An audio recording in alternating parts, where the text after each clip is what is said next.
2021. Vamos começar então falando sobre o Palmeiras, nosso primeiro assunto do segundo tempo do SC, que está de olho no mercado da bola, e o nome da vez é o João Pedro do Cagliari. Olha só.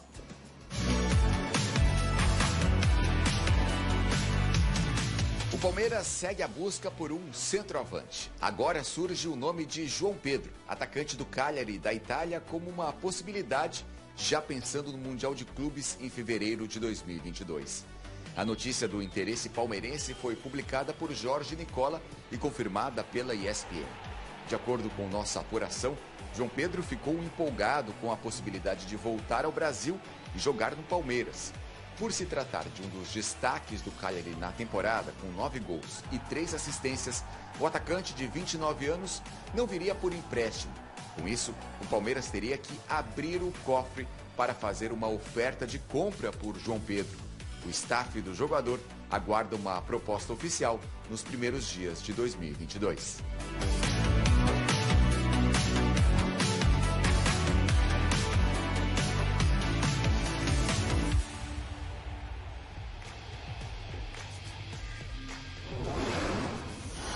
Na tela para você, então, os números de João Pedro no radar do Palmeiras. Brasileiros com mais gols em times das 5 primeiras ligas europeias desde da temporada 2020-2021. Olha só que interessante. O João Pedro lidera esse ranking, então, com mais gols. 25 gols em 61 jogos, à frente, por exemplo, de Neymar, Gabriel Jesus, Vinícius Júnior e do Paquetá. Tem 5 gols a mais do que o Neymar, claro, considerando também que ele jogou mais, mas olha só do que o Gabriel Jesus ali, que tem mais ou menos a mesma média de partidas e menos gols. Mário Marra, te agrada o nome do João Pedro? É uma posição que o Palmeiras ainda está tentando encontrar, né? Tem o Castelhanos ali na mira, mas é muito caro. Já contratou o Navarro, mas ainda vem procurando esse perfil de jogador. João Pedro, 29 anos, jogando lá fora. É um jogador mais experiente, né? Eu me lembro do João Pedro na base do Atlético ainda, começando a carreira, né? Não era centroavante, vinha de trás. Até quando o técnico do Atlético foi o Vanderlei Luxemburgo, o Vanderlei chegou a recuar ele mais ainda, né? Jogar praticamente como um volante. Ele aos poucos foi ficando mais perto do gol, saiu do Brasil, teve uma experiência no Peñarol, rodou e já tem um tempo que ele é consolidado jogando pelo Cagliari e fazendo muito gol lá na Europa. Bom, vamos lá, vamos saber como seria essa transação, né? Se ele vai ter tempo para uma adaptação, tudo. É um jogador de menor movimentação, é um jogador que pode ajudar também com a enfiada de bola, porque ele já foi esse 10 no passado, ele usa a 10, mas já foi esse 10 no passado, na função. Não é um 9 novão, sabe? Aquele centroavante e tudo. Faz muito gol, saindo da área, participando mais do jogo, mas não tem, por exemplo, velocidade pelo lado. Nunca foi a característica dele. Mas é um bom nome. É um bom nome para você, Breiler? Porque assim, o Palmeiras ainda está tentando encontrar talvez esse jogador mais de confiança. Ontem a gente falou sobre o Navarro ser um jogador ainda como uma aposta, porque claro que é diferente jogar na Série B, jogar na Série A e também jogar, por exemplo, Libertadores. O João Pedro chega com talvez essa casca que o Palmeiras procura? Mari, não é um goleador nato, mas eu acredito que seja válida a aposta. Quem olha só para os números do João Pedro vai ficar com uma pulga atrás da orelha. Poxa, um centroavante em 253 jogos pelo Cagliari, ele marcou 82 gols, né? Ele tem 7 anos de Cagliari, dá uma média aí de 0,3 gol por partida. Então, é baixo para um centroavante, para esse 9 que o Palmeiras tanto busca. Mas pensando nas qualidades dele, por ser um jogador multifuncional, como o Marra falou, ele tem a origem vindo mais de trás, de ser um meio-campista.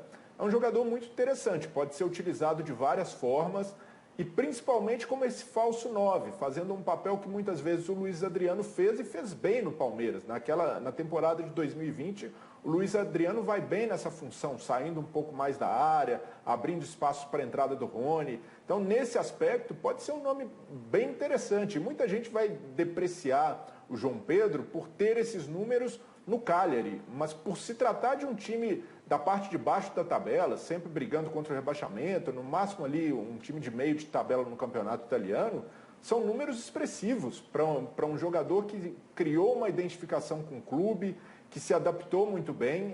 É óbvio que uma mudança para o futebol brasileiro vai exigir uma readaptação, mas ainda assim acredito que é uma aposta muito válida, um nome que pode estar no radar, pode ser considerado.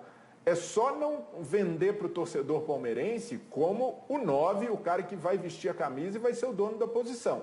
Aí pode ser que se crie uma expectativa que ele não consiga corresponder, porque não é a dele fazer esse papel do centroavantão clássico. Mas do ponto de vista de encaixe na equipe, o Palmeiras nos últimos anos tem tido muitos jogadores versáteis que jogam em mais de uma posição, e isso agrada o Abel Ferreira. Acredito Sim. que ele seja um nome que se encaixa nesses requisitos. Mas é melhor do que Daverson e Luiz Adriano e Rony na posição, Marra? Então, o Daverson é mais centroavante. O Luiz Adriano faz as duas, mas ele construiu a carreira dele mais como centroavante. Só que, assim, o Daverson a gente sabe que ele é utilizado em momentos específicos. Não dá para contar, por exemplo, em Campeonato Brasileiro, que ele vai jogar as 38 rodadas com a mesma regularidade. Eu acho que ele se sente até melhor quando ele entra com a bola, quando a bola está rolando já, que ele é muito competitivo, mas para contar com 38 rodadas, não. Ele é menos centroavante que os dois, mas ele pode ajudar. Marra, agora surgiu também a informação no espn.com.br, o Daniel Bocato, nosso repórter do site, também sobre o interesse do Palmeiras, uma sondagem, assim, tentando entender, sobre o Jair, volante do Atlético, que é peça fundamental, foi peça fundamental na campanha de 2021. Um volante que pisa bem na área, um jogador ali que com a parceria com o Alan funcionou muito bem. É um grande nome, né? É um grande nome, pensando numa saída de Felipe Melo, no meio de campo que tem jogadores jovens também. Ah, sem dúvida. O Jair chega e joga. É muito bom jogador. Um jogador que fez um campeonato brasileiro, fez uma temporada toda muito boa, só que é jogador que, assim, eu acho muito difícil o Atlético abrir mão desse jogador e ainda mais para o Palmeiras, né? Palmeiras, Atlético, Flamengo, acho que dificilmente eles vão negociar entre eles. Mas, sem dúvida, mas eu não tenho dúvida em relação ao Jair. É um jogador de força, de marcação, é um jogador que passa bem, que chega bem até a área, é um jogador que conclui bem, é bom na bola aérea, defensiva ou ofensiva. E o casamento entre Alan, Jair e Zaratio ajuda muito a entender o que foi o ano do Atlético. Pra mim, né, Breler, não sei se você concorda, a dupla Alan e Jair foi a melhor dupla de volantes aí do Brasileirão da temporada. Sem dúvida, se encaixaram muito bem, e o Jair, pelo papel que ele faz, um jogador de passadas largas, uma chegada, consegue chegar próximo da área, arrematar de longa distância, é um cara que realmente, se eu fosse o Abel Ferreira, pensando o futebol como ele pensa, eu olharia com todo carinho, eu ia querer ter no meu time, mas como o Marra falou, chega e joga, e nesse aspecto o difícil é chegar, não pela capacidade de investimento do Palmeiras, mas por se tratar de um jogador vinculado a um dos principais concorrentes a títulos no futebol brasileiro. Então, por isso, por mais que se encaixe nas ideias do Abel, eu vejo o Jair muito distante do Palmeiras, e de um Palmeiras que, apesar de ter perdido o Felipe Melo, tem bons nomes ali na função. A questão é, esses nomes vão continuar em 2022, porque Patrick de Paula tem mercado, Gabriel Menino tem mercado, Danilo tem mercado, são jogadores visados. Então, por isso, o Palmeiras já tenta se precaver, observando nomes nessa posição para uma futura reposição desses jovens valores que o Palmeiras formou. Mas ainda assim não é algo que desperte ali uma inquietação do Abel Ferreira, porque atualmente no elenco ele já tem jogadores suficientes para cumprir essa função, mas por confiar muito no Felipe Melo, o Abel gostava bastante da entrega, do que o Felipe acrescentava para o time, ele certamente vai buscar um volante com esse perfil parecido no mercado. Olha, agora você que está sentado no seu sofá, porque tem notícia vindo também da Europa, que o Felipe Coutinho, Mário Marra, disse que quer sair do Barcelona e que jogaria talvez um primeiro semestre no Brasil. E aí agora saiu a informação, inclusive, de um jornalista do exterior que publica também site italiano. Casa, hein, Marra? Publica também site de mercado da bola espanhol, que tem dois times aí nessa briga. Olha o Mário Marra. O que você está procurando aí? Ah, ele vai pegar, já sei. Coutinho. Little Couto. Tá aqui. Vou perguntar Little Couto. Ele está sendo especulado aí, se for voltar ao Brasil, se tiver esse interesse, Atlético e Palmeiras. É outro patamar de contratação, Marimarra? você me dá um tempinho para perguntar para ele, porque assim, a conversa é direto com a fonte, né? Que papo sem de dúvida maluco, hein? alguma, sem dúvida alguma. O Coutinho é um jogador, para mim é um jogador muito bom, um jogador que, o lugar que ele foi melhor tratado, foi melhor acolhido, ele rendeu demais, que foi no Liverpool. E a cidade queria que ele ficasse, o clube queria que ele ficasse, os jogadores, o técnico, e ele rendeu absurdamente bem, foi demais, foi o melhor momento dele também na seleção brasileira. Quando ele saiu, ele teve que ir meio que assim, vou ter que me encontrar. Ele não conseguiu render. E é claro, é preciso destacar que ele sofreu com contusões também, em um momento histórico do Barcelona que vinha, né, já começando a dar sinais de que a situação não estava tão boa assim. Se o Coutinho pensa em voltar para o futebol brasileiro, pensando em Copa do Mundo, ele foi recentemente chamado pelo Tite, o movimento é bom. Como estratégia, é um movimento bom. É óbvio que ele não vem de graça. Não, eu vou chegar no Brasil ali porque eu não tenho nada para fazer mesmo, vou passar no Brasil e vou viver de vento. Não. E o salário dele deve ser alto. Mas o Coutinho se adapta a qualquer clube no futebol brasileiro. Joga a bola. E é interessante, né, Breler? Porque parece ter esse movimento também.